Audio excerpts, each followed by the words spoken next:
Hello, welcome back. You're watching Frost Van Cat. Many thanks for being with us. It's time now for the business news with our business editor, Marcus Carlson, who joins me now. And Marcus, just like Thursday, really, all eyes on Berlin this Friday. The Eurozone debt crisis still centre stage. Absolutely. Of course, the French President, François Hollande, he was in Berlin to speak to Angela Merkel on Thursday. This Friday, it's the Greek Prime Minister, Antonis Samaras, who's the man on a mission, if you will, because he is trying to persuade Germany as well as the rest of the Eurozone to give it more time in order to implement a number of measures that the Eurozone is asking for in return for more financial aid for Greece. Samaras says that he wants breathing space to pull Greece out of the recession where it's been for the past around about 5 years at this stage. When she met with François Hollande on Thursday, Angela Merkel, she was pretty firm on Greece. I suppose we can say as much. But she still opened the door ever so slightly to giving Greece more time previously. So the question is whether or not Angela Merkel and Germany will relent. And Catherine Viette, she's been taking a closer look at that story. Athens is begging for more time to implement painful reforms. But on Thursday, German Chancellor Angela Merkel maintained a tough stance. I would like Samaras to know that we would like each party to respect their engagements. I'd like to encourage our Greek friends to pursue their reforms. But the German Chancellor has softened her position before. In June, for example, she agreed to expand the scope of the continent's bailout fund, a measure she had previously opposed.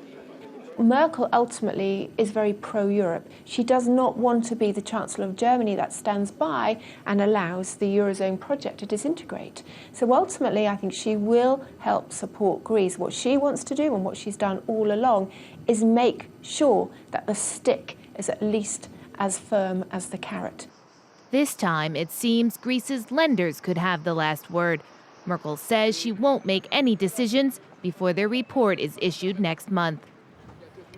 Well, Marcus, on the back of that, the European markets just getting off the ground this Friday. Talk us through some of the figures that we're seeing. Yeah, the European markets, they were called to open lower this Friday morning. Let's take a look at where they did open, indeed. As you can see, fairly flat with the Paris CAC 40 ever so slightly being the key phrase there, into positive territory. Of course, fresh fears about the Eurozone weighing on the markets have been doing so in the past few days. Stock markets in Asia, they have been taking a hit as well this Friday. This as stocks came down across the board. The Nikkei 225 down more than 1%. There are two concerns about the global economy, the Eurozone economy, as well as the Chinese economy, of course, the main character, if you will, in Asia. On Wall Street on Thursday, the Dow Jones posted its biggest drop in a month's time at the close, as you can see, in negative territory. OK, well, another top story in business this Friday.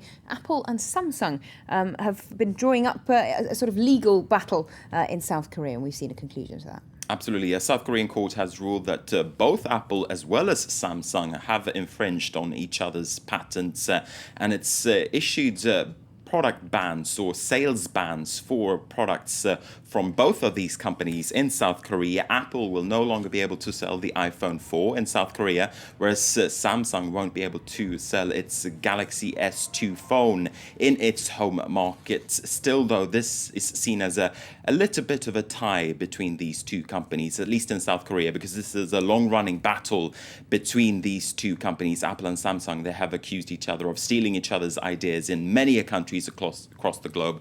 And more recently, the focus, of course, has been on a trial rather in California, and we're still waiting to hear that decision from that court.